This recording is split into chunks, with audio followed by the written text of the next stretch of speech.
Donc bonjour à tous. Donc ravie de vous accueillir aujourd'hui pour, cet atelier, donc du cycle «À nous l'Europe». Donc on est au troisième épisode de ce cycle qui, vise en fait à vous encourager à vous lancer dans les projets européens. Donc je m'appelle Linda Guerrino, je travaille au sein de l'équipe Atlampol Biothérapie et Atlampol Biothérapie propose ce cycle, qui a été organisé avec le CHU de Nantes, l'Université de Nantes, l'INSERM et le Hub Europe. Donc on est ravis de vous accueillir aujourd'hui et la petite réunion, petit atelier de ce matin va concerner les essais cliniques. Donc je vais laisser la parole dans quelques minutes, à Maëlle, Ningres, qui est chef de projet Cellule Europe au CHU de Nantes et qui va animer cet atelier. Mais juste avant de lui laisser la parole, vous avez tous remarqué qu'on est sur Zoom, donc je vous conseille, enfin, c'est un petit conseil de couper les micros et les caméras pour, heu, pour plus de, heu, pour plus de clarté et on ait juste à l'écran, l'intervenant. Et puis, si vous avez des questions, n'hésitez pas à les poser dans le chat. Donc nous, on va rester, vigilants sur les questions qui arrivent dans le chat et on réservera des petits temps de questions-réponses tout au long de la présentation de Maëlle. Donc n'hésitez pas à poser les questions dans le chat et ce qu'on vous propose, c'est à la fin de l'atelier de pouvoir, tous, rallumer, ces caméras et peut-être faire un petit temps d'échange plus informel, avec tout le monde. Voilà. Donc écoutez, sans plus tarder, je laisse la parole à Maëlle pour nous parler donc des essais cliniques dans les projets européens. Merci Linda. Bonjour à tous. Alors merci à tous d'être présents et puis d'être aussi nombreux. Alors un petit peu moins que prévu, mais je pense que d'autres nous rejoindront après. D'être donc aussi nombreux à montrer de l'intérêt pour les essais cliniques dans les projets européens. Donc j'espère que cette présentation répondra à vos attentes. Donc juste un petit... Ah, vous m'entendez? Oui, on t'entend très bien. Pardon. On t'entend Maëlle, ouais. Peut-être un tout petit peu plus formel. Près ton micro. Un tout petit peu plus fort. Je m'excuse.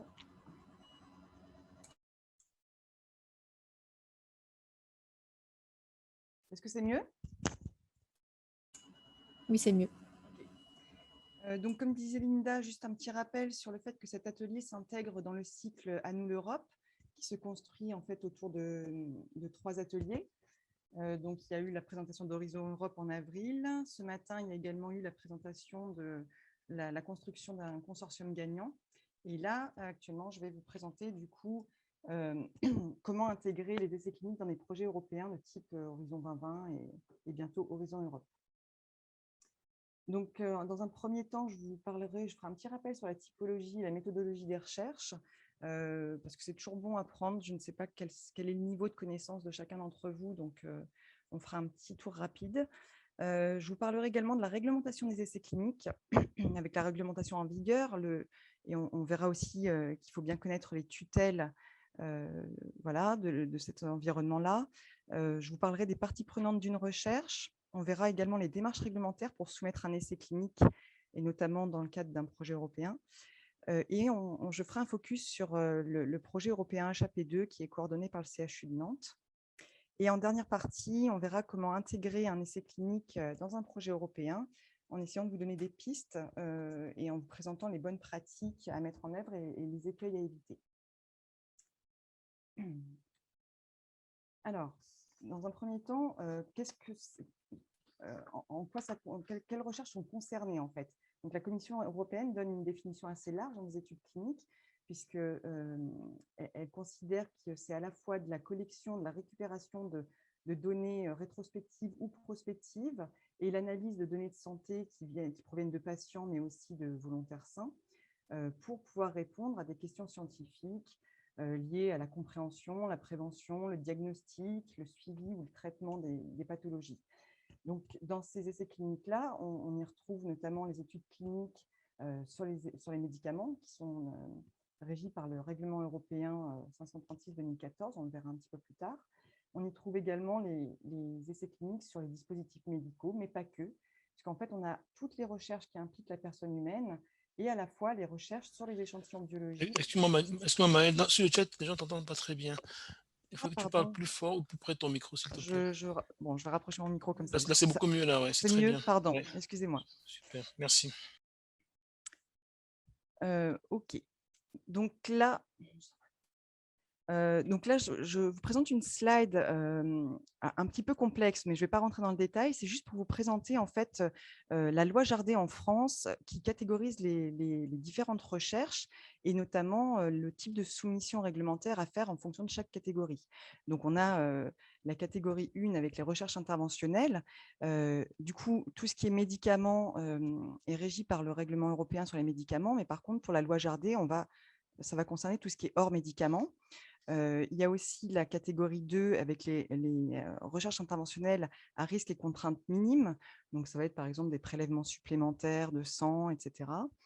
Il y a aussi les recherches non interventionnelles, donc des recherches observationnelles, des recherches, voilà.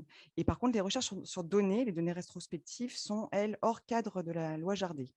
Donc, juste pour vous dire qu'en fait, il y a différents types de démarches réglementaires à faire entre autorités compétentes et comité d'éthique, entre autres, mais on en parlera un petit peu plus loin. C'était juste pour vous parler un petit peu du cadre en France, mais que ce cadre-là, il faut bien faire attention que dans les différents pays partenaires d'un essai clinique multicentrique international ne va pas être la même forcément. C'est-à-dire que dans certains pays, une catégorie qui est considérée chez nous comme risque et contrainte minime peut être considérée comme interventionnelle dans un autre pays européen et nécessiter des démarches réglementaires un petit peu différentes.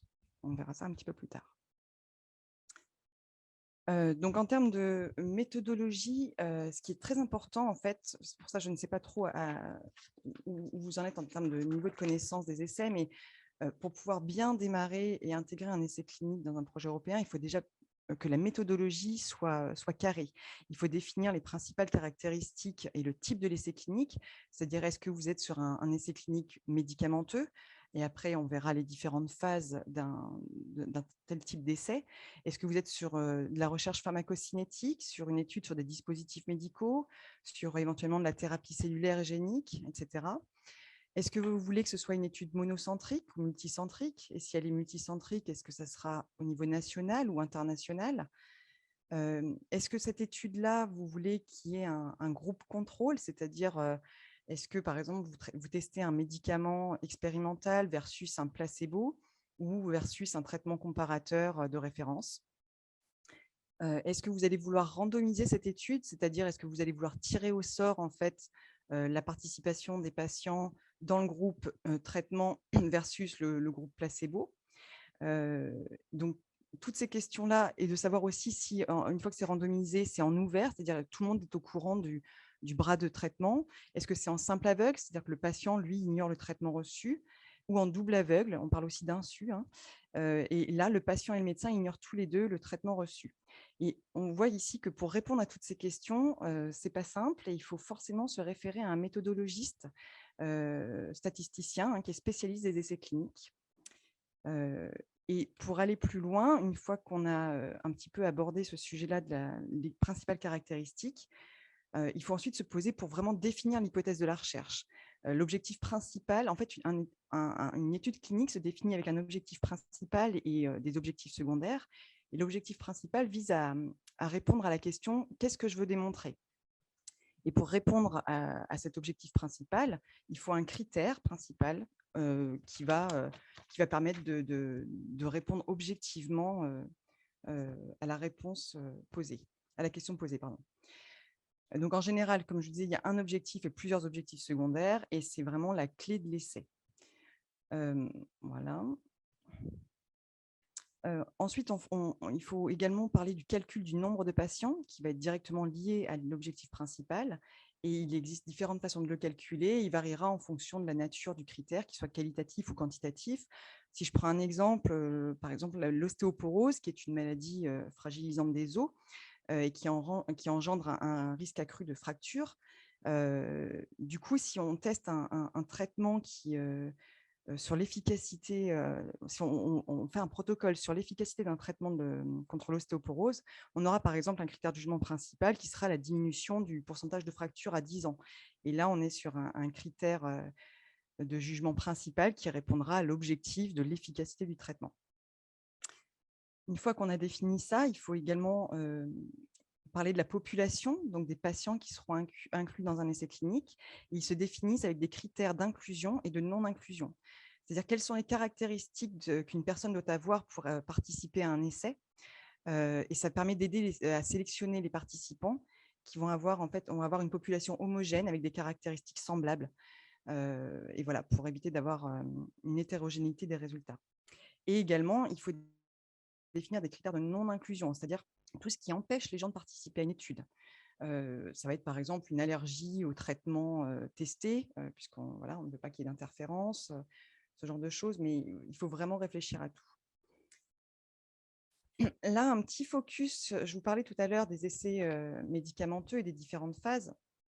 En fait, il faut savoir qu'un essai médicamenteux se décline, alors, c'est un petit peu long, hein, ça peut durer jusqu'à 10 ans, puisque ça va démarrer par le développement du médicament avec des études in vitro. Ensuite, il y a la recherche préclinique, donc en laboratoire sur les modèles animaux, avec de la preuve de concept, de la recherche de doses, des études de toxicité. Ensuite, on arrive sur la phase des essais cliniques, hein, donc avec les phases précoces. Donc la première phase, la phase 1, qui est de la recherche de la safety, de la recherche de pharmacocinétique. Ça va être sur des volontaires sains, des petits groupes de volontaires sains. Ensuite, on est sur la phase 2. Donc la phase 2 qui vise à démontrer l'efficacité du traitement et en général et de définir la dose optimale. Puis, on a la phase 3 qui, en général, compare l'efficacité d'un traitement au placebo ou à un médicament de référence s'il existe. Et donc là, on a des groupes de patients beaucoup plus importants pour répondre à la question.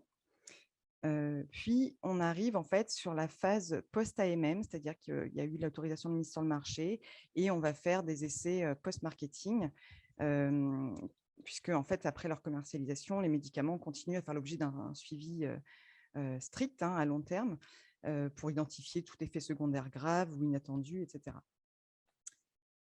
Un petit focus sur, donc là on parle des phases, mais en fait il faut savoir aussi que on parle on peut classer les essais en fait sur une échelle TRL, hein, qui est une échelle de niveau de maturité technologique, et en fonction de la phase de développement de l'essai, on est sur une échelle TRL différente. Donc sur le développement du produit, ça va être des échelles TRL entre 1 et 3. Après, sur la préclinique, on va être plutôt sur du 4-5. Et sur les essais cliniques, ça va de 6 à 8 pour passer ensuite sur du post-AMM en échelle TRL 9. Alors, la méthodologie pour les essais cliniques sur les dispositifs médicaux est un peu différente puisqu'on ne parle pas de phase, mais il y a de la recherche préclinique également. Il y a des études de faisabilité ensuite pour tester la performance du dispositif. Il y a les essais cliniques pour tester l'efficacité et la sécurité des dispositifs. Et ensuite, on passe au marquage CE. Donc voilà, on voit que c'est un petit peu le même cheminement, mais ça dure un petit peu moins longtemps en général. Donc voilà pour toute la partie sur la méthodologie, la typologie. Maintenant, je vais rentrer un petit peu plus en détail sur la réglementation des essais cliniques. Donc, la réglementation des essais, en fait, est assez dense, hein. Elle est régie d'abord par des règlements européens. Donc, on a le Rapproche encore ton micro, s'il te plaît, Marielle. Ton micro encore. Pardon. Excusez-moi, il ne faut pas que je le lâche. Donc, on a le règlement européen sur les médicaments, la 536-2014, le règlement européen sur les dispositifs médicaux et le règlement sur la protection des données que vous devez connaître, qui s'appelle le RGPD. Donc ça, c'est vraiment des règlements qui s'appliquent dans tous les pays européens en l'état. Mais également, on a des directives européennes. Par exemple, on a la directive 2001-20 CE qui est toujours applicable actuellement. On va avoir des directives sur les bonnes pratiques cliniques, sur les bonnes pratiques de fabrication notamment. Et ensuite, chaque pays européen va transposer en droit national en fait, ces directives. Donc, vous voyez que ça complexifie un peu la donne, puisque en général, quand même, les directives européennes sont identiques, mais il peut y avoir des petites nuances en fonction des États membres. Ensuite, on descend d'un cran. On a également des guidelines des autorités compétentes de chaque pays. Donc, on va avoir, excusez-moi, les ICH sur les bonnes pratiques cliniques. On va avoir des guidelines de la FDA aussi ou de l'IMA. On va avoir des guidelines éthiques avec la déclaration d'Helsinki. Et puis, à un autre niveau, en fait, chaque promoteur d'essais cliniques va également mettre en place son propre système qualité pour mener à bien ses essais. Et donc voilà, tout ça pour dire que le cadre réglementaire est assez strict dans les essais et mérite du coup que des personnes vous décryptent tout ça, en fait, parce que ce n'est pas si simple. Donc, pour faire un focus sur le règlement européen sur les médicaments, qui est paru en 2014, mais qui n'est toujours pas applicable en réalité, puisqu'il ne sera applicable que lorsqu'un portail unique qui vise à soumettre les essais cliniques de façon centralisée sera mis en œuvre. Donc, ça fait quand même quelques années, mais bon, on espère que début 2022, ce portail sera enfin opérationnel. En tout cas, le règlement européen, lui, il vise à définir des nuances dans les essais cliniques, donc avec médicaments, en fonction du risque, du niveau d'intervention, donc avec le côté interventionnel, le faible niveau d'intervention, et il y a les études non interventionnelles.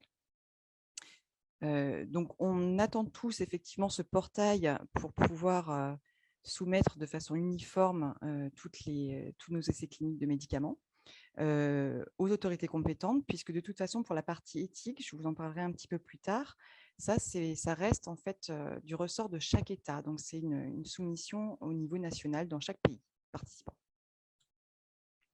Quant au règlement européen sur les dispositifs médicaux, qui lui est applicable depuis le 26 mai 2020, il y a également un portail unique pour le dépôt et le suivi des essais qui s'appelle EUDAMED. Donc, je ne rentrerai pas en détail dans tout ça, mais c'est juste pour vous parler un petit peu du contexte.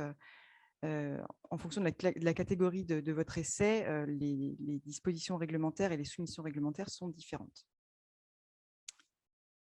Donc, quelques points clés à retenir de cette première partie, c'est que vraiment, il est très important de bien définir la typologie de votre recherche. Est-ce qu'elle implique la personne humaine ou est-ce que ça va être de la recherche sur données uniquement, sur dossiers patients, sur de la biocollection également? Est-ce que si la personne humaine est impliquée, ça va être une recherche interventionnelle ou non? Est-ce qu'il y a un médicament expérimental, un dispositif médical? Ensuite, comment je définis ma méthodologie et de qui je m'entoure pour la définir aussi? Et ce qui est important, et ça, je pense que c'est vraiment le message qui va être passé tout au long de cette présentation, c'est qu'il faut bien faire attention de faire ça dans chaque pays participant. C'est-à-dire qu'il faudra toute la classification applicable en France ne sera pas nécessairement la même dans tous les pays. D'où l'importance de s'entourer de partenaires dans chaque pays participant aux essais. Donc, je ne sais pas s'il y a déjà des questions sur cette première partie. Ou si... Pour le moment, on n'a pas reçu de questions. D'accord, bon, je continue.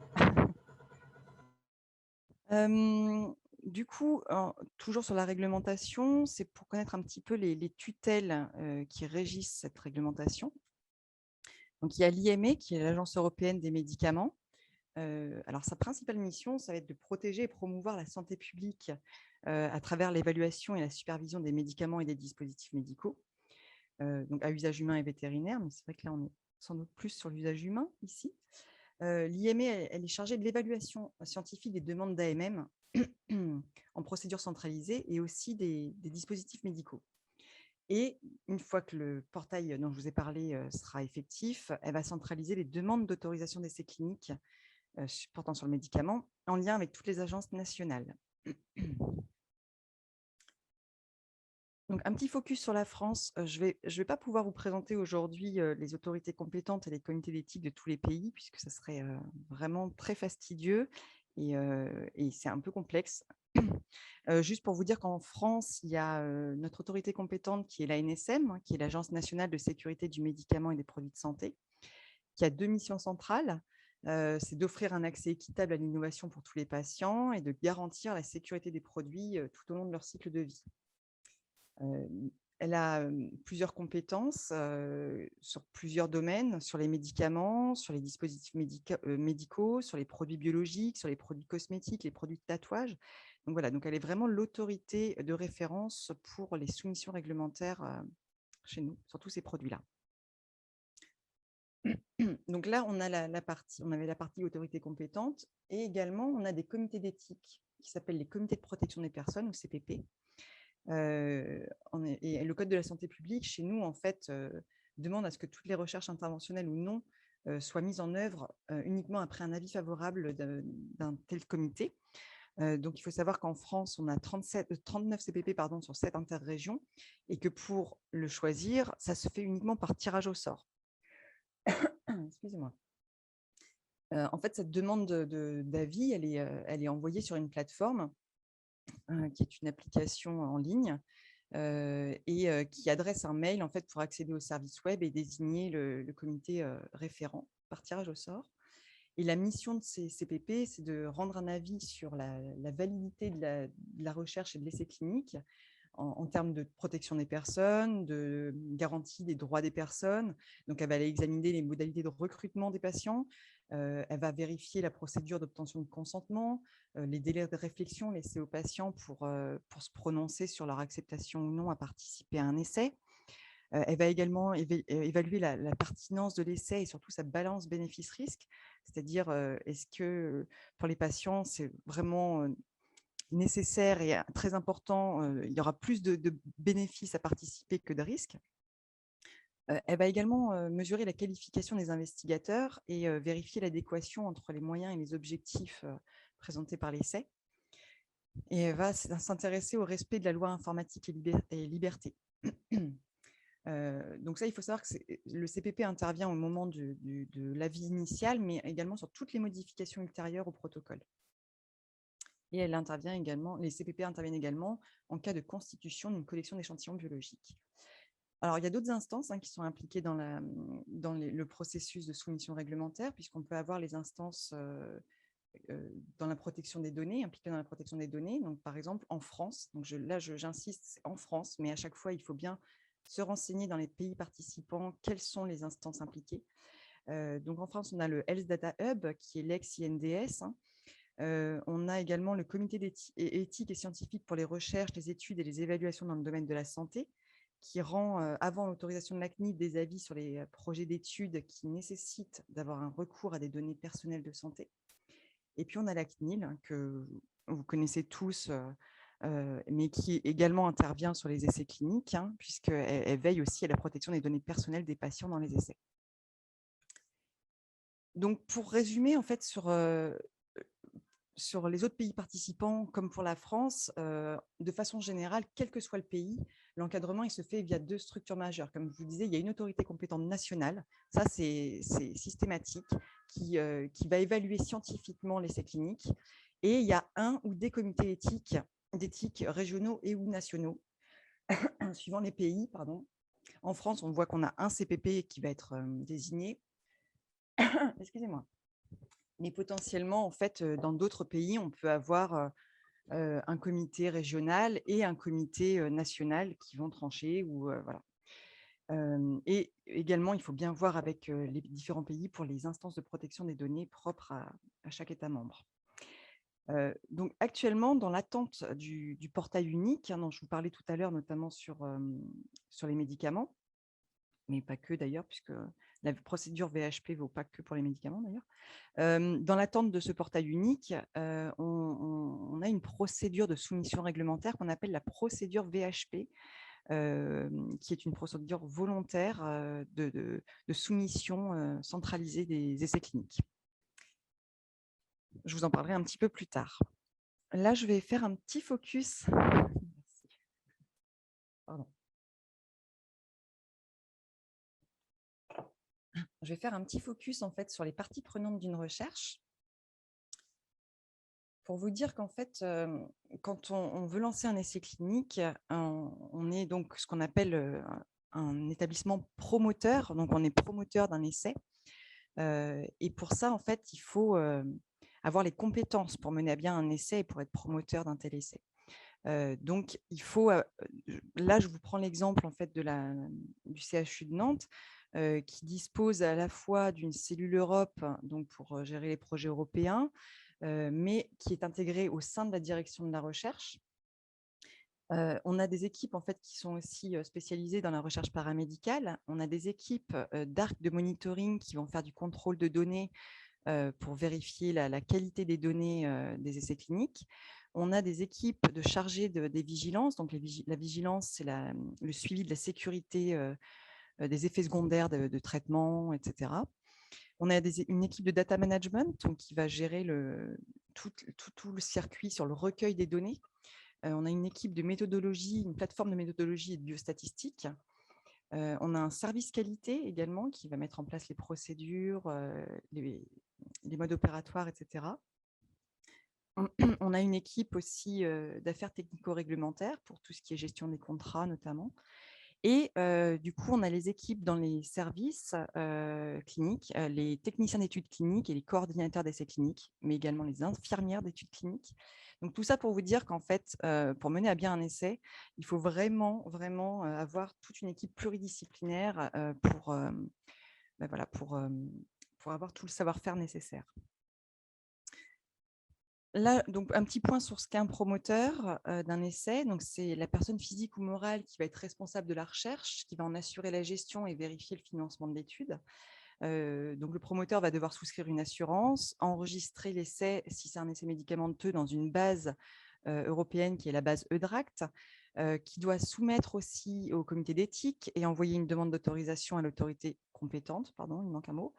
C'est le promoteur également qui va informer tous les centres hospitaliers participants à l'essai du démarrage de l'étude, qui va informer les pharmacies à usage interne des différents centres hospitaliers, qui va demander l'engagement de l'investigateur via des contrats, qui va effectuer une visite de mise en place dans chaque centre hospitalier, mais également des visites de suivi qu'on appelle monitoring.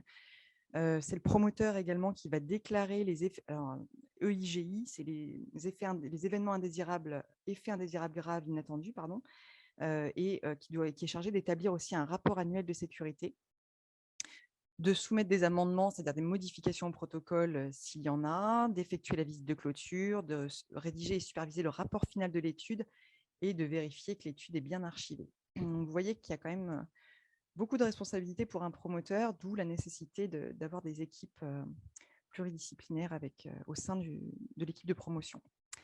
D'ailleurs, c'est voilà ma transition pour dire qu'au sein notamment de la direction de la recherche des CHU, les équipes de promotion en fait sont constituées notamment de chefs de projet qui vont assister notamment le médecin pour monter le projet, coordonner les travaux des différents métiers, qui vont aider à rechercher un financement, à soumettre les appels d'offres, à répondre aux appels d'offres, pardon, à soumettre les dossiers aux autorités de tutelle et mettre en place et suivre l'étude et s'assurer de sa qualité. Ça, bien sûr, ça ne peut se faire qu'avec des attachés de recherche clinique qui s'occupent du monitoring sur site, donc qui vont aller vérifier les dossiers des patients et qui vont s'assurer que ce qui est recueilli dans la base de données propre à l'étude est conforme au dossier des patients. Donc, on a également les data managers, je vous en ai parlé tout à l'heure, qui vont développer les bases de données qu'on appelle les ICRF maintenant, parce que la plupart sont électroniques, ce qu'on appelle les cahiers d'observation ou case report form. On a aussi donc, des méthodologistes et biostats pour faire la méthodologie de l'essai, les vigilants dont je vous ai parlé tout à l'heure qui surveillent la sécurité des essais. Mais il faut également penser aussi à la gestion pharmaceutique. Donc, nous, ici, on a une pharmacie à usage interne au CHU de Nantes qui nous accompagne beaucoup pour la centralisation parfois d'envoi de traitement aux équipes participantes, etc. On a également un CRB. Excusez-moi, j'ai vraiment un chat dans la gorge. On a également un CRB qui est un centre de ressources biologiques et qui va stocker les échantillons, mais qui va aussi faire de la centralisation, qui va faire de la préparation d'échantillons, etc. Et il faut savoir que forcément, là, je vous parle du CHU qui sont bien équipés en direction de recherche et qui ont toutes les équipes, mais certaines tâches peuvent être externalisées, notamment à des prestataires. Donc, il y a des prestataires qui sont spécialisés dans ce domaine-là. Hein, c'est des CRO pour Clinical Research Organization. Donc, ça peut arriver de déléguer, par exemple, le monitoring à ces prestataires-là parce que vous n'avez pas les compétences au sein de vos établissements. Ou on peut également externaliser en faisant des contrats de mandat avec un représentant du promoteur dans un établissement académique à l'étranger, par exemple. Voilà. Donc là, je vous ai parlé de la partie promotion de l'essai. Maintenant, je vais vous parler de la partie investigation. Donc, ce qu'on appelle investigation, c'est vraiment dans les services cliniques des hôpitaux, hein. Et du coup, l'investigateur, c'est la personne responsable de la conduite d'un essai clinique sur un site d'essai qui va diriger et surveiller la réalisation de la recherche. Et en fonction de la classification de la recherche, il peut s'agir d'un médecin. Donc, c'est quand même la majorité des cas. Pour ce qu'on appelle les RIPH1, c'est-à-dire les recherches interventionnelles sur la personne humaine de catégorie 1, dont je vous ai parlé un petit peu tout à l'heure. Mais il peut y avoir aussi la surveillance par un chirurgien dentiste, par exemple, sur des IPH en odontologie, pardon. L'investigateur peut également être une sage-femme ou un médecin quand c'est dans des RIPH dans le domaine de la maïeutique, ou un infirmier quand c'est des RIRCM en soins infirmiers. Ce qui est important de savoir, c'est qu'on a un investigateur coordonnateur qui est à l'initiative de l'essai clinique, et s'il y a plusieurs centres participants, il va y avoir des investigateurs donc qu'on appelle associés, mais un responsable par centre qu'on appelle investigateur principal. Donc en gros, dans un essai multicentrique national ou international d'ailleurs, on a donc un investigateur coordonnateur et plusieurs investigateurs principaux, un dans chaque site. Donc leur mission, c'est de s'assurer du recrutement des patients, d'informer les patients, de suivre les patients et de recueillir les données, d'informer le promoteur en cas d'effet indésirable grave, de s'assurer de la bonne documentation de l'étude et de rédiger et superviser le rapport final de l'étude. Donc, aux côtés de l'investigateur, il y a pareil, toute une équipe dans les services, notamment avec les coordinateurs d'essais cliniques qui ont un rôle majeur auprès du médecin, puisqu'ils assistent en fait les coordonnateurs dans le montage de projets, pour tous les aspects logistiques, la faisabilité. Ils coordonnent, en fait, ils sont vraiment le relais du médecin sur site, et ils animent l'équipe d'investigation. Il y a également donc les techniciens d'études cliniques et infirmiers de recherche clinique qui assistent également au suivi des patients inclus, qui font la saisie des données dans le CRF et qui sont le relais en fait entre le promoteur et l'investigateur. Donc, tout ça pour dire que il y a des équipes vraiment compétentes. Enfin, il faut qu'il y ait des équipes compétentes pour mener à bien des essais cliniques. Et pour avoir ces compétences, il faut absolument se former aux bonnes pratiques cliniques dont je vous ai parlé tout à l'heure au niveau de la réglementation, qui sont des textes du coup. La dernière édition date de 2006. Il y a également la directive européenne que vous pourrez retrouver en tapant les liens. Et toute personne qui est impliquée dans les essais cliniques doit avoir un certificat de formation à ces bonnes pratiques cliniques. Donc, il y a des formations qui existent pour avoir ces certificats.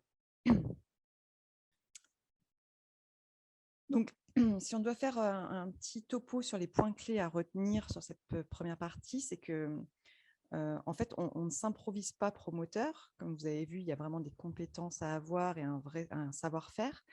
Il faut qu'il y ait une réelle implication des investigateurs et de toutes les équipes, pas seulement de l'équipe coordinatrice d'ailleurs, mais vraiment des équipes participantes dans les différents services des hôpitaux co-investigateurs, puisque du coup, pour le recrutement des patients, si on veut que l'étude avance, il faut vraiment que tout le monde soit impliqué. Mener un essai clinique, effectivement, comme on l'a vu, nécessite de constituer une équipe projet.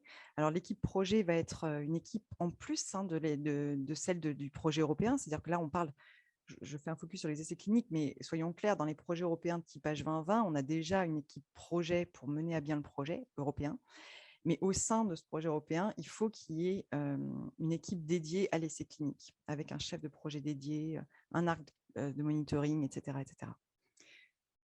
Les rôles de chacun doivent être bien définis, donc les délégations de tâches doivent être clairement stipulées et notées dans les dossiers. Et très important, les bonnes pratiques cliniques doivent être respectées par tous les acteurs de la recherche. Et pas seulement du coup en France, il faut vraiment s'assurer que tous les pays participants peuvent se conformer en fait aux exigences de votre essai. Je ne sais pas s'il y a des questions à ce stade. Non, toujours pas de questions. Soit c'est trop clair, soit je donne trop d'informations et je les noie. Je sais pas. Bon, je continue. Au CHU de Nantes, du coup, là, juste pour vous faire un petit topo sur la direction de la recherche et de l'innovation.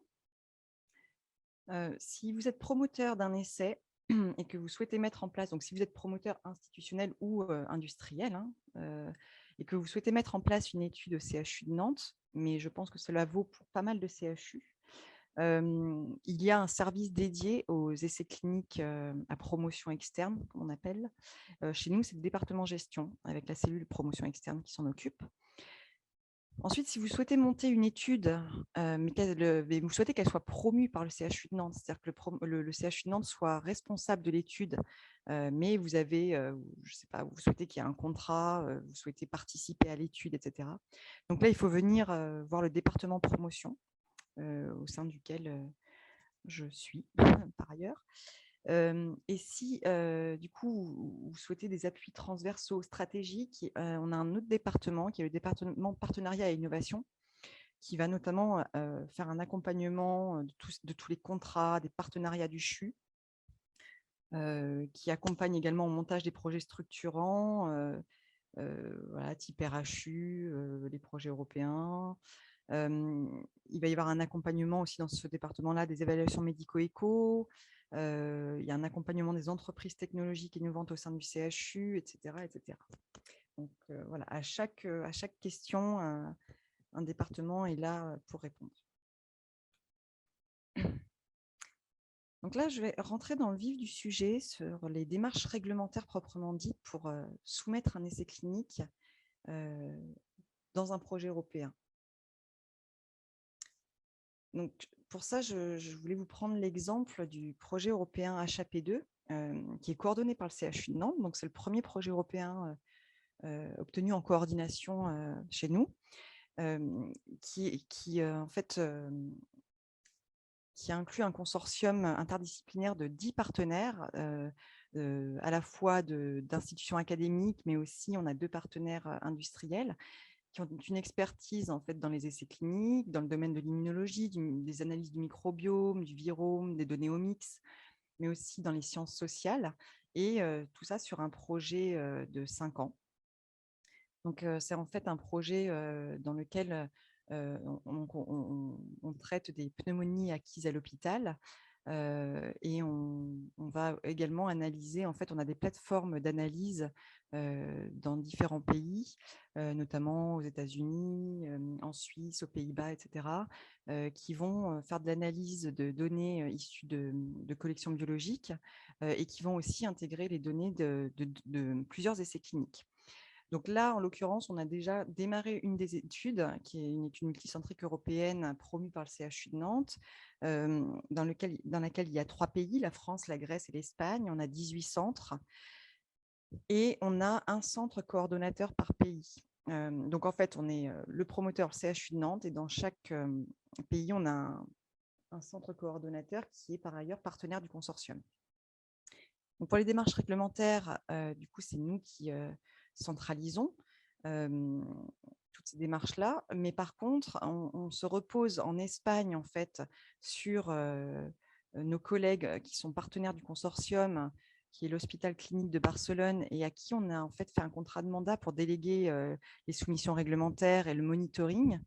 Donc, bien entendu, donc là, à mon niveau, en fait, je fais la soumission réglementaire en VHP, je vais vous en parler tout à l'heure, et je transfère toutes les infos donc, à mes collègues espagnols pour qu'ils retranscrivent ça dans leur droit national, les traductions des documents en espagnol, etc. Et ils procèdent après à la soumission réglementaire à leurs propres autorités compétentes. Quant à la Grèce, en fait, notre partenaire grec ne pouvait pas s'occuper de cette démarche-là. Donc, on a fait un contrat de sous-traitance avec une CRO grecque, en l'occurrence aussi, qui s'occupe de qui est notre relais, en fait, en Grèce pour les soumissions réglementaires et le monitoring. Donc, tout à l'heure, je vous parlais de la VHP. donc, qui est une procédure internationale volontaire. C'est-à-dire qu'un promoteur peut décider ou non de participer à cette procédure, qui est une procédure centralisée de soumission aux autorités compétentes de façon unique. C'est-à-dire que nous, par exemple, pour HAP2, on a fait une demande de VHP au CTFG, qui est le groupe qui s'occupe de la VHP.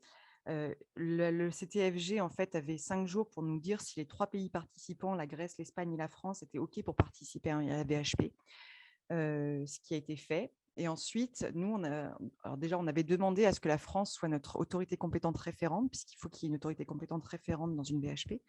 Et cette autorité compétente, on a choisi la France, puisqu'on avait déjà eu plusieurs échanges avec eux. Et du coup, la NSM, en fait, est chargée en fait, de recueillir les infos de ses petits collègues grecs et espagnols, les 2 autres autorités compétentes, pour centraliser les retours des commentaires aux promoteurs.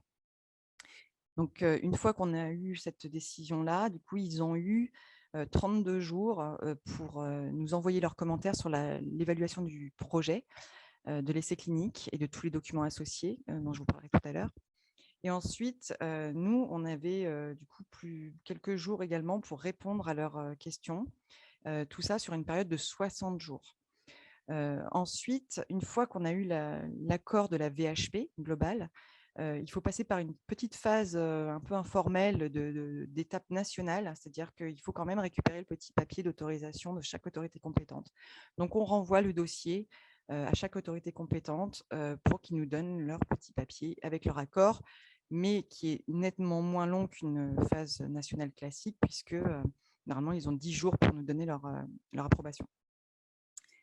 En parallèle, en fait, alors ça, c'est un choix de le faire soit au tout début, en même temps que l'envoi de la VHP aux autorités compétentes, soit on fait en parallèle, soit on attend d'avoir l'autorisation des autorités compétentes pour déposer au comité d'éthique. Du coup, nous, on a fait le choix d'attendre pour éviter d'avoir trop d'informations différentes et au risque de modifier le protocole qui était soumis. Donc, on a attendu l'autorité compétente, la VHP, pour soumettre au comité d'éthique. Pardon. En tout cas, tout ça pour dire que ça prend en moyenne 60 jours. Pour soumettre en fait en VHP, il faut un certain nombre de documents. Du coup, il y a une lettre pour présenter le projet qui comprend le numéro de EDRACT, du coup le numéro d'enregistrement de l'étude, la liste des différentes autorités compétentes impliquées dans la soumission. Il y a un formulaire de demande d'autorisation. Il y a le protocole. Si jamais on est sur une étude médicament, on va avoir la brochure investigateur.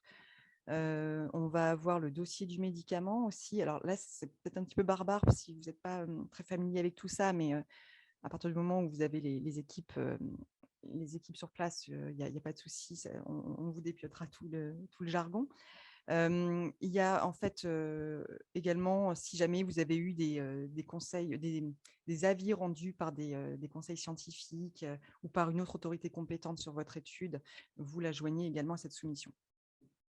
Donc, tout ça se dépose, comme je vous disais tout à l'heure, par mail en fait, au groupe CTFG qui examine tout le dossier. Pour la phase en France, soyons bien clairs, là je vous présente encore une fois le dossier de soumission réglementaire pour un comité d'éthique français, mais pour l'avoir fait en fait en Grèce et en Espagne, on voit qu'il peut y avoir, globalement c'est le même dossier, mais il y a des petites particularités. Par exemple, en Grèce, on va devoir fournir la trame de la grille de surcoût, c'est-à-dire quels sont tous les coûts dans chaque centre investigateur grec, et ça doit être soumis au comité d'éthique grec. Donc voilà, donc juste pour vous dire qu'il y a vraiment des spécificités et d'où l'importance d'être bien accompagné dans les pays partenaires. Donc en gros, le dossier de soumission, c'est un dossier administratif et un dossier sur la recherche. Le dossier administratif, il y a un courrier de demande d'avis, un formulaire de demande d'avis. Tout ça, c'est des documents qui sont formatés, qui existent en ligne, que vous pouvez aller télécharger. Il faut remplir les cases. Le document additionnel, c'est pareil, c'est un document qui doit être complété, qui est en ligne, qui est disponible auprès des CPP plutôt. Ensuite, il y a le dossier sur la recherche avec le protocole, le résumé du protocole et ce que je vous disais tout à l'heure, un peu la même chose que ce qui a été soumis en VHP, sauf qu'en VHP, c'est aux autorités compétentes qui évaluent le côté scientifique et pas le côté éthique. Donc ici, pour les comités d'éthique, il faut en plus, du coup, donner les notes d'information, les documents d'information destinés aux patients, les CV des investigateurs, notamment pour juger de leurs compétences et de leur formation aux bonnes pratiques cliniques, etc. J'espère que je ne vous noie pas trop et que ce n'est pas trop complexe. J'espère que c'est assez clair. Non, c'est très clair, Maëlle. Ok, On a des retours dans le chat. C'est très dense, mais donc j'ai ouais, prévenu les participants qu'ils auraient la présentation ouais, je suis désolée, après. hein, j'essaye Mais c'est d'être. très, très clair. Ok, merci. Donc voilà, ça c'est pour la partie éthique. Donc vraiment pour résumer, en plus du dossier aux autorités compétentes, là il y a tout ce qui va toucher l'éthique, donc vraiment les documents d'information, notamment aux patients. Un petit focus sur le protocole, puisque c'est vrai qu'on parle beaucoup de protocole, mais voilà, c'est des documents qui sont aussi assez formatés, hein. Du coup, c'est un document officiel qui décrit toute l'étude clinique. Dedans, il y a un sommaire qui va vous dire, d'abord, il va y avoir un rappel de toute la bibliographie, de tout l'état de l'art, en fait, hein, sur la pathologie existante, sur le dispositif que vous allez tester, sur le médicament testé, etc. Après, on rentre dans le vif du sujet, sur l'objectif principal de l'étude. On y décline les critères de jugement, les objectifs secondaires, les critères de jugement secondaires. On va y décrire tout le médicament, tout le circuit du médicament. On va décrire tout le circuit du patient, c'est-à-dire chaque visite du patient devrait y être décrite. Et on va également parler du côté réglementaire, du côté vigilance, description des événements indésirables graves, etc. Donc, c'est des documents qui peuvent être vite très, très denses aussi. Mais voilà, il y a des documents types qui existent et il suffit de suivre le sommaire et tout se passe bien. Mais surtout, ce qui est important, c'est qu'il faut qu'il soit élaboré avec l'ensemble des parties prenantes et chaque intervenant rédige sa propre partie, hein, ça, c'est indispensable. Un petit focus sur le recueil du consentement, sur la note d'information et le recueil du consentement. Je ne vais pas rentrer trop dans le détail puisque c'est pareil, là c'est spécifique à la France, mais en fonction de la catégorie de recherche dans laquelle vous vous situez, on n'a pas les mêmes exigences en termes de recueil de consentement. Donc sur des catégories 1 en recherche interventionnelle, on va avoir forcément un consentement libre et éclairé du patient par écrit. Donc après, il y a des spécificités sur, par exemple, des situations d'urgence, des patients inclus en urgence. On va pouvoir avoir le recueil du consentement d'un proche, mais tout ça, c'est très, très réglementé. Et c'est vraiment vérifié par les comités d'éthique.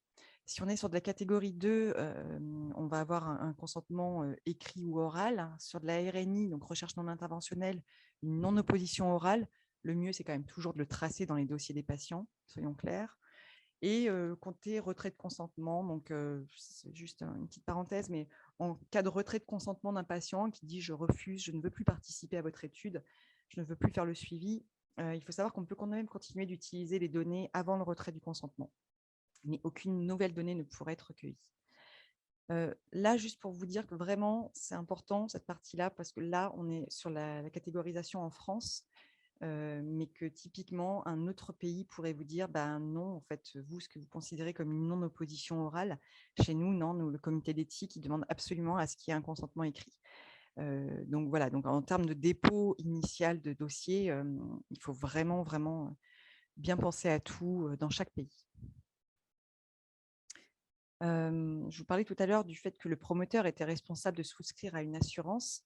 Effectivement, il doit souscrire à une telle assurance de responsabilité civile en fait, pour tout ce qui est recherche interventionnelle et RIRCM, donc à risque et contraintes minimes. Et là, j'insiste, il faut également avoir un assureur qui va vous faire un devis pour les pays étrangers et qui va avoir des exigences peut-être différentes en fait et des prix différents en fonction des pays. Donc, on parlera un petit peu du budget tout à l'heure, mais voilà, les prix peuvent passer du simple au double suivant les pays. Juste en France, il y a une petite particularité, il y a des autorisations de lieux de recherche également qui sont nécessaires quand la recherche est réalisée en dehors d'un lieu de soins, dans des services hospitaliers qui nécessitent des actes autres que ceux qui sont pratiqués usuellement dans le cadre de leur activité. Voilà, je ne vais pas trop creuser là-dessus, mais c'est juste pour vous dire que potentiellement, s'il y a ce type d'autorisation de lieu de recherche en France, on pourrait avoir l'équivalence dans les autres pays également. Et ça peut être des documents en fait, qui sont demandés par des comités d'éthique. Très rapidement, la fin de la recherche, lorsque la recherche arrive à son terme, il faut rédiger un rapport final qui doit être tenu à disposition de l'ANSM. Donc là, je parle de la France, mais ça vaut pour les autres pays européens normalement.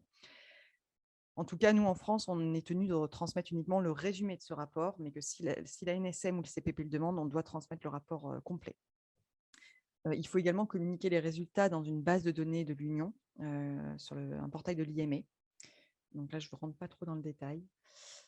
Je vous ai juste mis ici les adresses utiles vers les guidelines de la procédure VHP. C'est un petit peu la Bible, si vous voulez soumettre comme ça, même si potentiellement, si le portail européen s'ouvre en fait et devient opérationnel début 2022, la procédure VHP n'aura plus lieu d'être, mais je ne sais pas, depuis 2014, en fait, on nous en parle et c'est toujours pas d'actualité, donc j'aurais quand même tendance à vous conseiller d'aller voir cette procédure.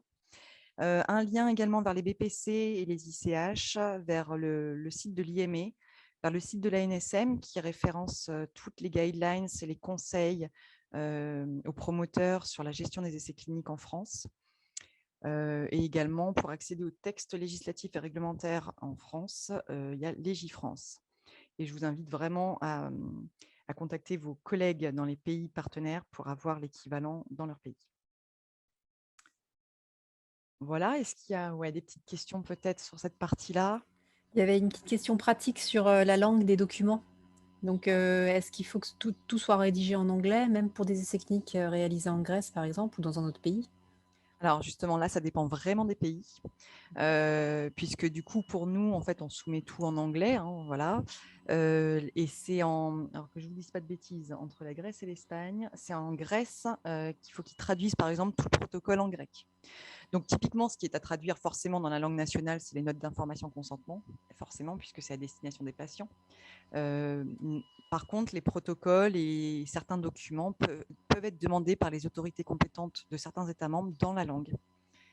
Donc j'étais assez étonnée parce que moi-même je pensais que maintenant c'était acquis que tout soit en anglais, mais la preuve que non, parce qu'en Grèce ils demandent le protocole en grec.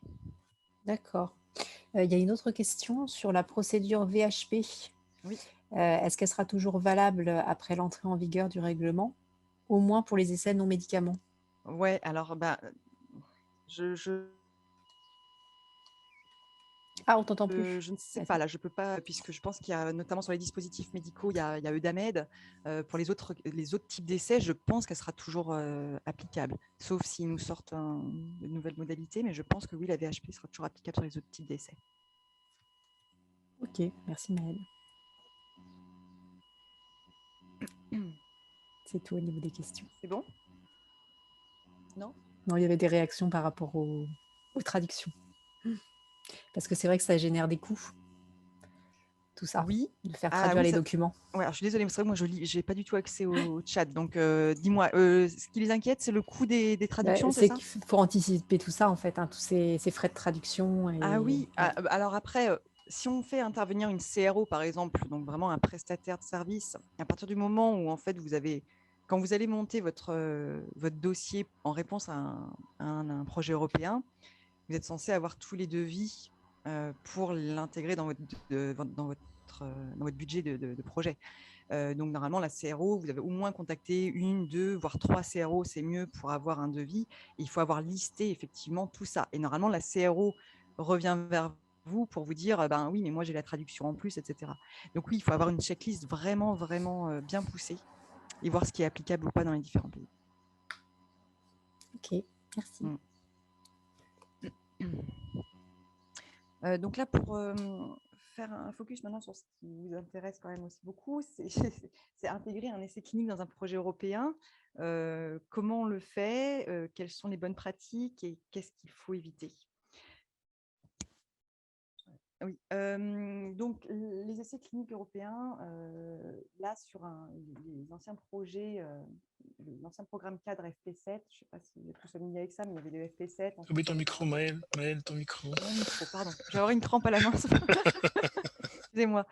Donc il y avait FP7, Horizon 2020 et maintenant bientôt Horizon Europe. Là, les chiffres en fait viennent du FP7 et avec des chiffres clés, on voit que dans ces programmes européens, en fait, on avait plus de 340 000 patients recrutés dans 165 projets, dans 286 essais cliniques pour une somme vraiment considérable de plus d'1 milliard d'euros.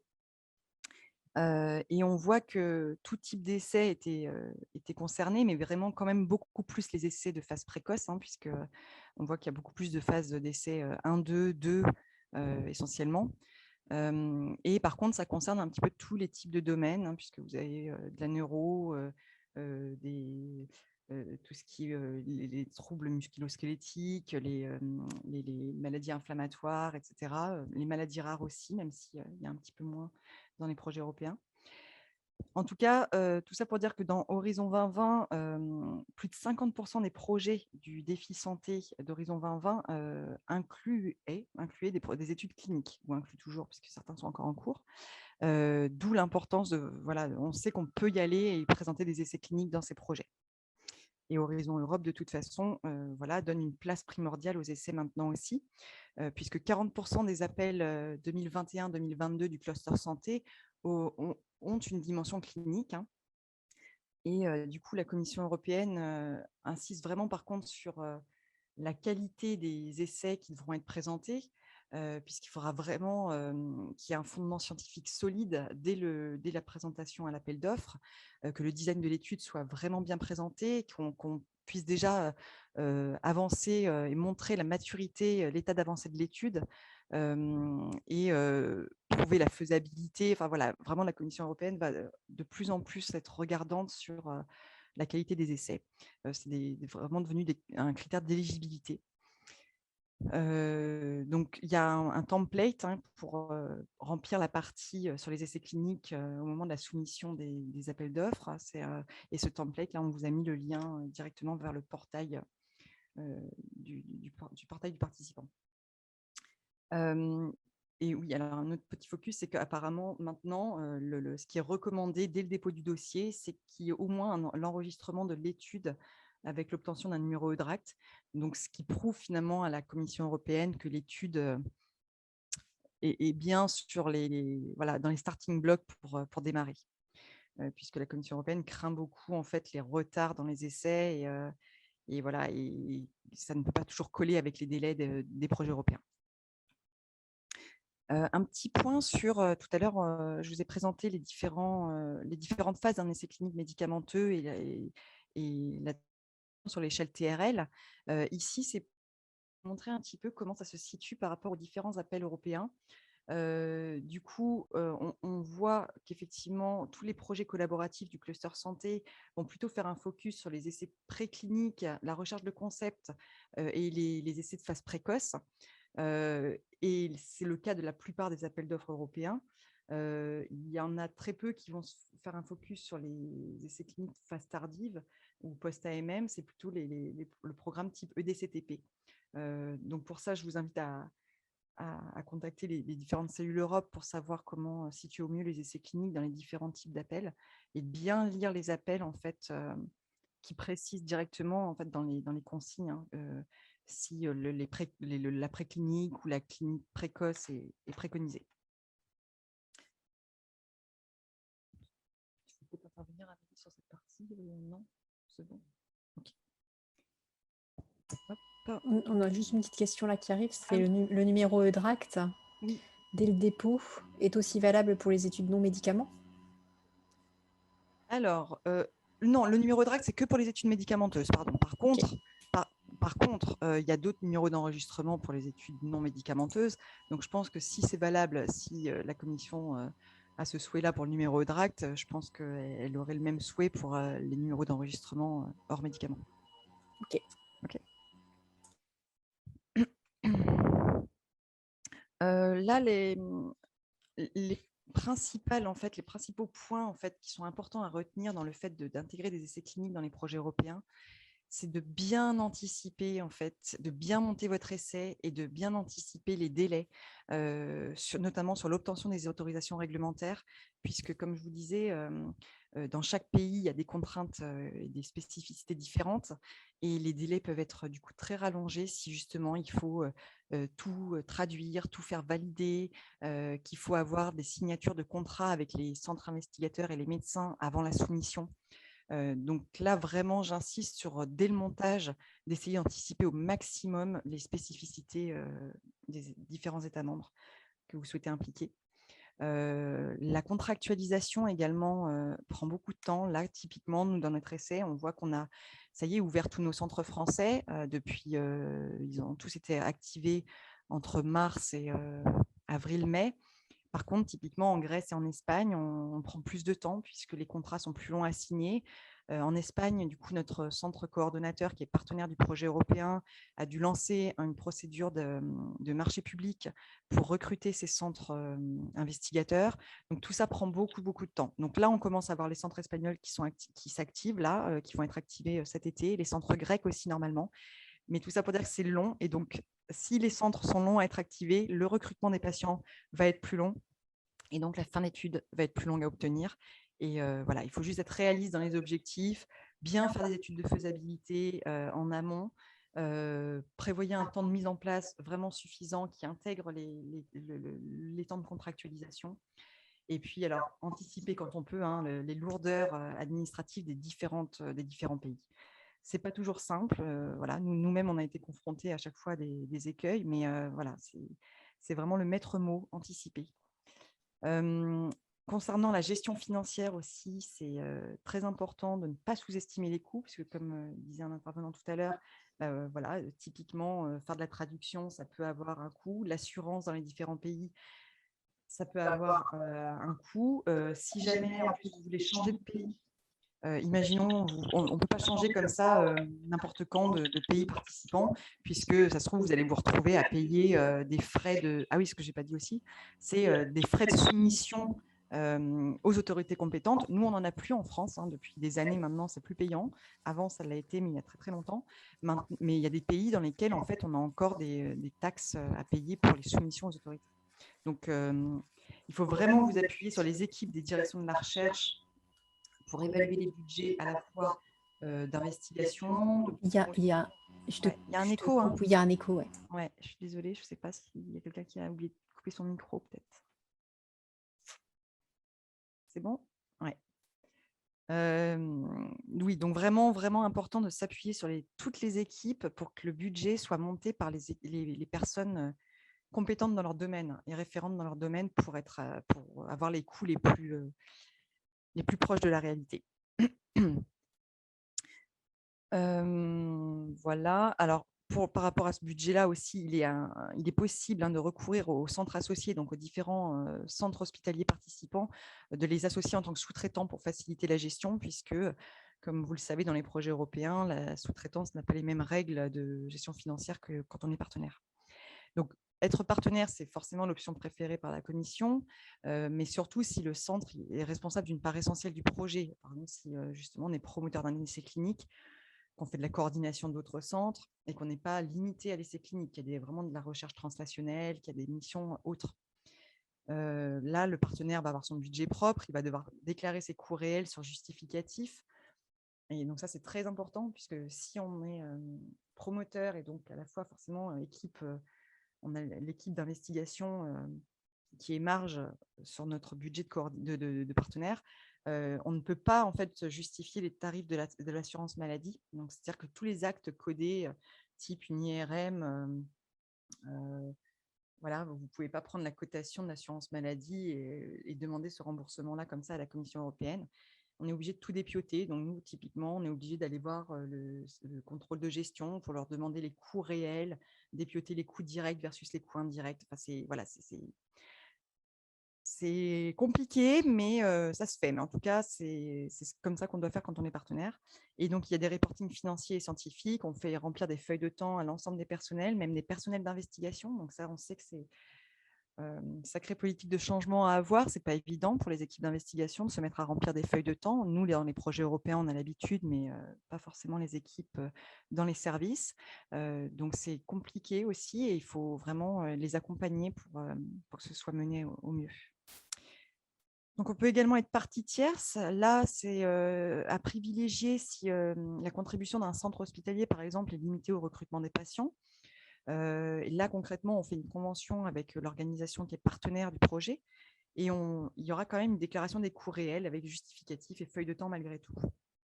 Donc, l'autre option qui est quand même privilégiée par la majorité des centres hospitaliers, des promoteurs académiques, c'est de mettre tous les petits copains des autres CHU en tant que sous-traitants, puisque du coup, leur contribution est limitée au recrutement des patients. Et donc, tant que ce n'est pas une part essentielle du projet, on peut les considérer comme sous-traitants. Donc là, il faut malgré tout, normalement, appliquer le code des marchés publics, selon la consigne de la Commission européenne. Donc, soit on fait une mise en concurrence, soit une justification. Donc, voilà, nous, on essaye de faire des études de faisabilité pour justifier du choix de nos sous-traitants et qu'il y ait des traçabilités auprès de la Commission si jamais il y a des contrôles. En tout cas, si on est choisi en tant que sous-traitant, l'avantage, c'est qu'on peut du coup avoir les grilles d'investigation, de surcoût d'investigation gardées en tant que telles.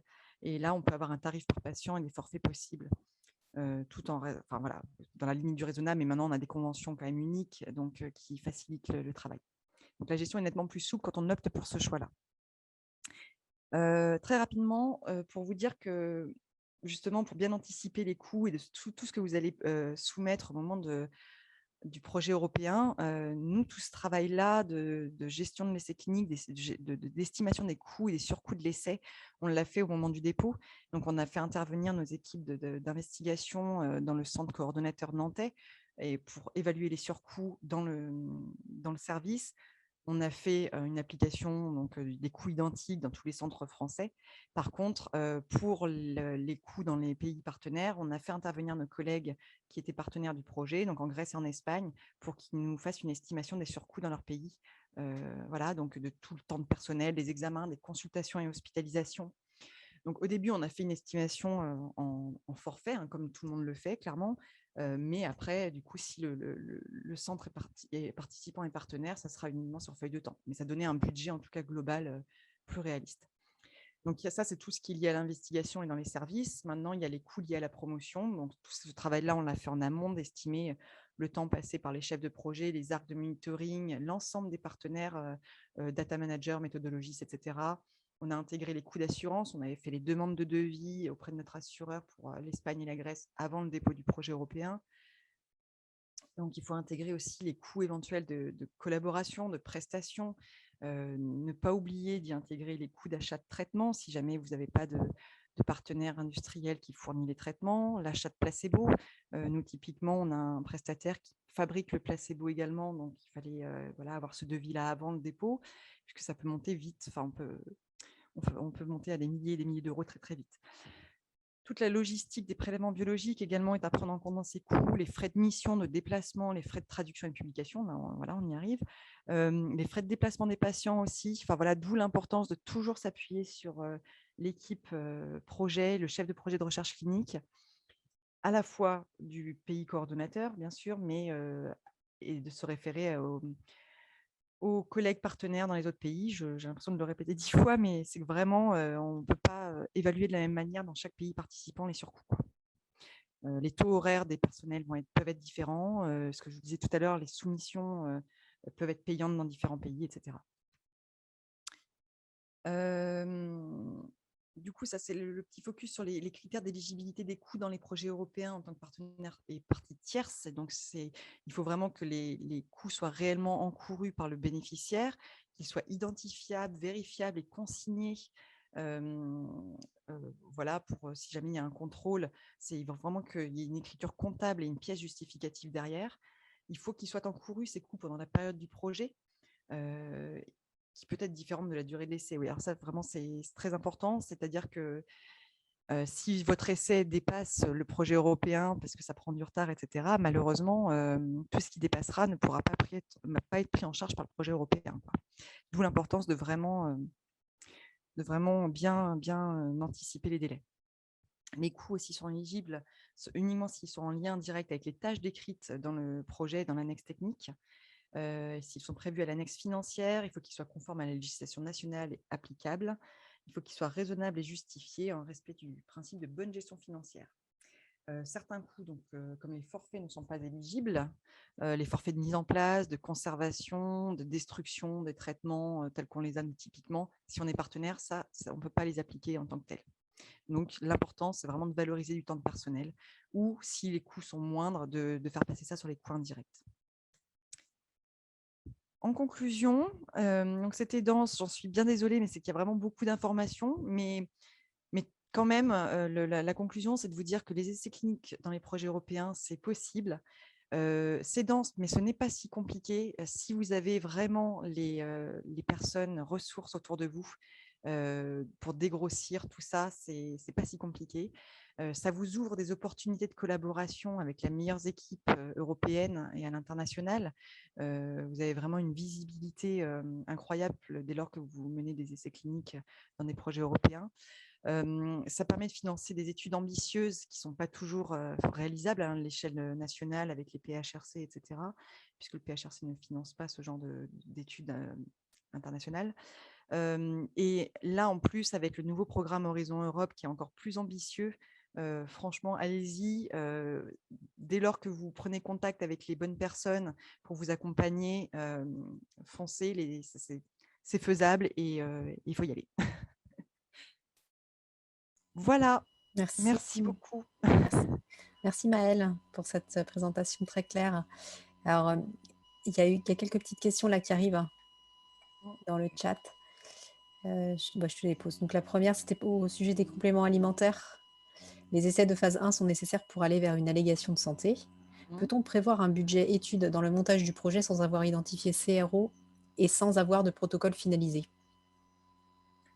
Prévoir de lancer un essai dans un appel d'offres sans avoir commencé à réfléchir sur le protocole, moi, ça me semble très compliqué. C'est trop risqué pour moi. Mais après, mes collègues peuvent aussi... voilà, parce que j'ai d'autres collègues qui ont...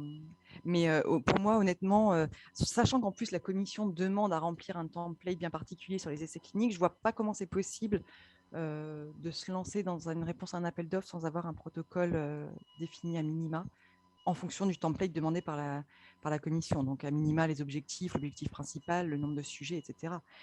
Parce que franchement, si on n'estime pas dès le départ le nombre de sujets, notamment, le budget peut passer du simple au double en un rien de temps dès lors que vous allez bosser sur la méthode, quoi. Donc, non, il faut le faire en amont. Ok. Peut-être juste pour compléter sur ce point, donc le document dont parlait Maëlle demande déjà en fait à se poser vraiment les bonnes questions sur le design de l'essai, la méthodologie. Alors ça n'est pas un protocole qui est complètement finalisé, mais malgré tout c'est une trame qui est assez complète et qui est un critère d'éligibilité. Donc ce document est nécessaire pour que le projet puisse être évalué si un essai clinique est prévu dans le cadre du projet. Et il sera vraiment partie prenante de l'évaluation. Donc ce document est aussi une bonne aide quelque part pour se poser les bonnes questions et commencer à réfléchir au design de l'essai dès le montage du projet. Linda, peut-être on allume nos caméras pour voir ceux qui répondent aux questions. On n'a pas vu Amélie.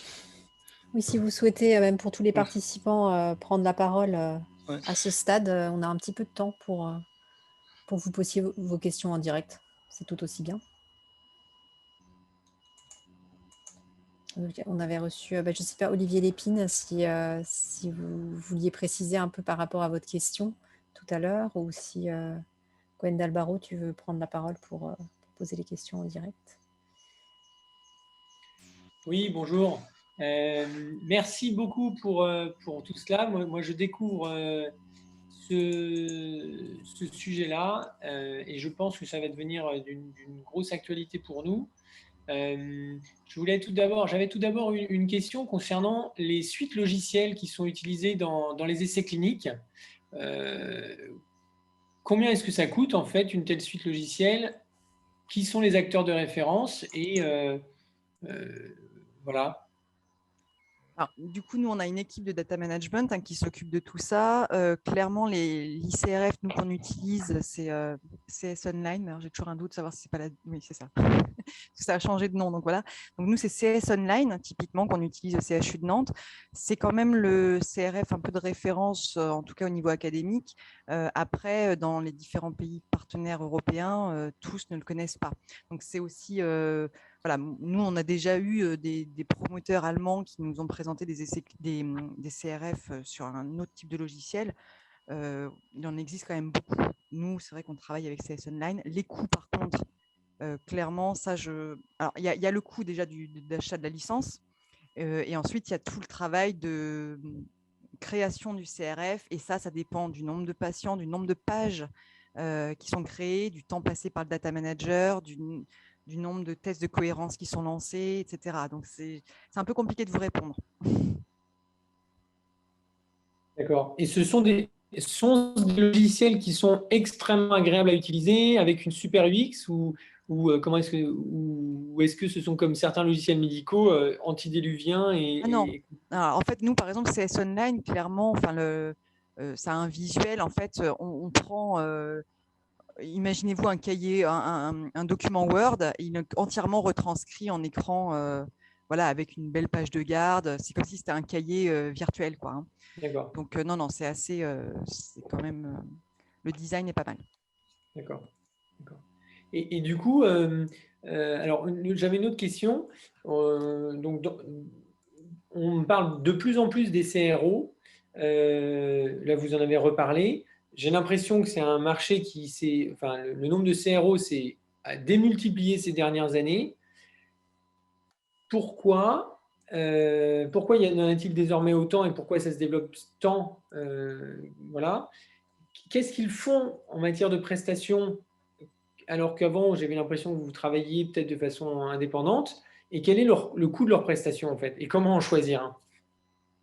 Alors, pour les CRO, c'est vrai qu'il y en existe énormément. Clairement, pourquoi on s'oriente vers des CRO par moment? Parce qu'il y a de plus en plus d'essais cliniques, parce que la charge de travail au sein chez le promoteur, par exemple, ne permet pas, en fait, notamment, on ne peut pas aller gérer toute la partie réglementaire en Espagne ou en Grèce, parce qu'on n'a pas les compétences chez nous, notamment au niveau langue, etc.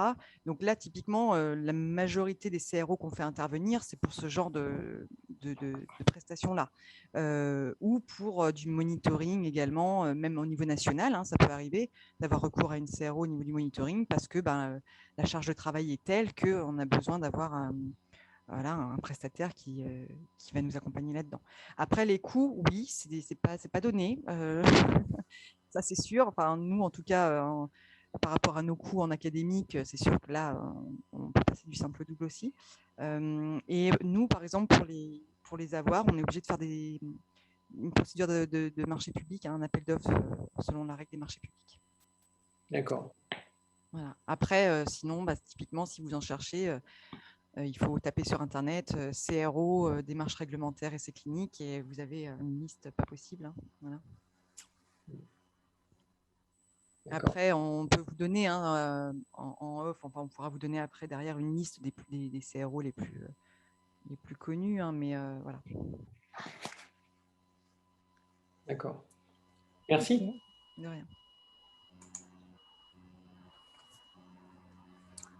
Olivier Lépine, vous souhaitiez peut-être compléter votre question? Bonjour à tous. Vous avez répondu, je pense, à ma question. Si je comprends bien, donc le document d'études cliniques, il est valable tout aussi bien pour les compléments alimentaires que pour les médicaments. Donc après, je vois bien effectivement l'incertitude qu'il y a sur le budget. Néanmoins, pour des projets relativement amont, en fait, en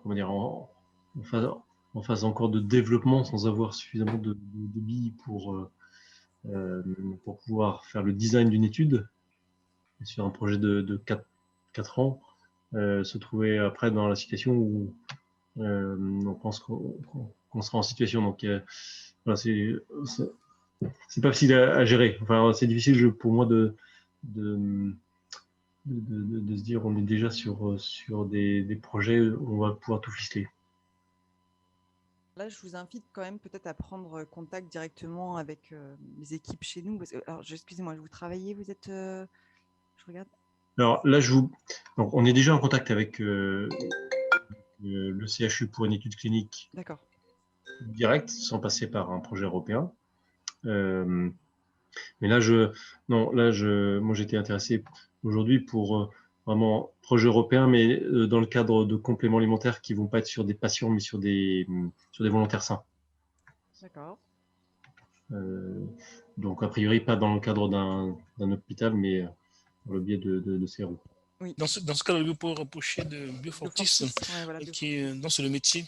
Je pense que Françoise Levacon est connectée. Françoise, tu es encore là? Ah ben voilà, elle est là. Oui, bonjour. Et on se connaît parce qu'on a travaillé ensemble déjà sur un essai clinique. Oui, tout à fait. Oui, bien sûr. Bah, oui, c'est le cœur de métier de Biofortis de conduire des études cliniques, en particulier sur les compléments alimentaires, donc avec nos capacités de recrutement sur les volontaires sains en France, en Europe, et puis avec aussi extension possible aussi avec nos partenaires américains et chinois. Et vous avez déjà été impliqué dans des projets européens? Oui. Oui, d'accord. Oui. Très bien. Parce que là, je vous recontacterai après pour pouvoir en discuter. Avec plaisir. Mais comme le disait, effectivement, on est activé aussi comme CRO, comme sous-traitant. On peut éventuellement aussi être partenaire. Après, ça va être dans des échanges, effectivement, en Europe. S'il y a des équipes qui lancent un projet, sont leaders, enfin promoteurs à l'Europe, ben après, voilà, comme ils cherchent d'autres partenaires dans d'autres pays, donc on va être appelé par des Espagnols ou par justement le contraire, quoi. Parce qu'il faut effectivement faire travailler des centres. Et donc, c'est vrai qu'on est un certain nombre de CRO où on est à la fois, on peut être compétiteur sur un projet, mais on est souvent partenaire, parce qu'on a besoin d'autres CRO pour pouvoir recruter aussi dans les temps les sujets. Donc, on peut aussi, on peut recruter aussi des malades ou monitorer les données de patients dans d'autres pays européens. Parfait. On vous laissera du coup échanger suite à cet atelier. J'ai une autre question. Vous avez sans doute entendu parler de MoveCare, qui est le premier dispositif médical digital qui a été remboursé, admis au remboursement pour, je crois, l'évitement de la rechute de la récidive du cancer du poumon. Je crois que c'est le docteur Denis, du oncologue au Mans, qui en lien avec Sivan Innovation, a réussi à obtenir ce beau succès. Est-ce que vous avez des exemples au CHU de Nantes ou chez Adlan-Paul Biothérapie sur d'autres initiatives dans le domaine de la e-santé ou du digital quels sont, selon vous, peut-être sur MoveCare, si vous connaissez le dossier, quels sont les retours d'expérience et où les bons conseils pour aller vers un succès? Ils ont mené des essais cliniques pour montrer la pertinence de la solution. Alors, Benoît, je connais pas je connais le docteur Denis, qui a une clinique au Mans. On a d'ailleurs discuté de la possibilité de faire financer un de ses projets. Par contre, le débat en question, je ne le connais pas. Alors, sur les sources historiques de produits de type DM, notamment européens, il y a très peu de projets européens montés dessus et financés. Je sais que la société Biomablante, qui est un membre du pôle qui est basé à Nantes, en a fait pas mal. Notamment le projet Reborn en lien avec le laboratoire de Pierre Weiss à Nantes, qui a été d'ailleurs renouvelé sous la forme d'un nouveau projet. Il est temps de valider en clinique l'utilisation d'un DM à base de cellules, etc., pour le traitement de maladies ostéo-articulaires. Alors, ça, c'est un projet qui date d'à peu près 5 ans, qui a été renouvelé une deuxième fois. Voilà. Effectivement, par contre, il y a sur le pôle très peu de projets d'essais cliniques sur les dispositifs médicaux parce que au tout début, le pôle est né sur les biothérapies Et l'axe médecine orientatrice qui en fait partie est trop émergent, si bien qu'aujourd'hui, on a un nombre de plus en plus croissant de projets de type DM, hein, au sens où l'entend, hein, mais très peu d'essais cliniques pour l'instant. La plupart sont sur, d'ailleurs, je vais en parler là pour la conclusion, la plupart sont plutôt sur les biothérapies, les biomédicaments, thérapie immunologie, immunothérapie, thérapie cellulaire, thérapie génique, du fait de l'historique du pôle. Voilà. D'où mon intérêt de savoir comment refaire un succès comme celui de MoveCare. Alors justement, il faut monter des essais cliniques et venir nous voir quand il y a des problématiques de financement. En plus, l'Europe est très complémentaire de l'État parce qu'en France, quand on a un essai clinique, notamment de phase 1 ou de phase 2 ou même de phase 1, on est financé à 30% de ces cliniques, alors que l'Europe finance entre 70 et 100%. Donc c'est très avantageux. Donc une des possibilités effectivement bon, c'est compétitif hein, à l'Europe, hein, mais quand le projet est appétant, quand il est bien fait, chacun a ses chances d'être financé. Donc, venez nous voir assez tôt. Le CHU de Nantes, expert dans la matière, tu as bien vu, hein, il a passé une heure, Maël, brillamment à présenter le travail qu'ils font au CHU. Ils sont réputés là-dessus en France. Ils font plus de 1600 essais cliniques par an en France, et sans compter ceux les essais cliniques européens. Donc, c'est leur métier. Nous, on a connaissance des appels à projets, de la mécanique de montage des dossiers de demande de financement. Je pense qu'au moins à deux, le CHU et le pôle on peut aider à monter des projets compétitifs. Voilà. Il faut aller nous voir, comme tu as demandé un rendez-vous, on va te recevoir. Hein. Il faut aller nous rencontrer assez tôt, quand vous avez des projets, qu'on vous aide à le préparer, à le constituer pour donner plus de chances d'être financé. Voilà. Peut-être juste pour compléter, Benoît Jules, le CHU de Nantes, on peut aussi s'appuyer sur une clinique des données qui nous apporte un appui précieux sur les aspects méthodologiques, mais aussi ensuite la mise en œuvre et le suivi des projets. Et on a plusieurs projets avec eux actuellement qui sont financés, notamment dans le cadre de projets européens, d'outils d'aide à la décision clinique qui sont actuellement développés et testés dans le cadre d'essais cliniques au CHU. Tout à fait. Merci. De rien, Gwendal.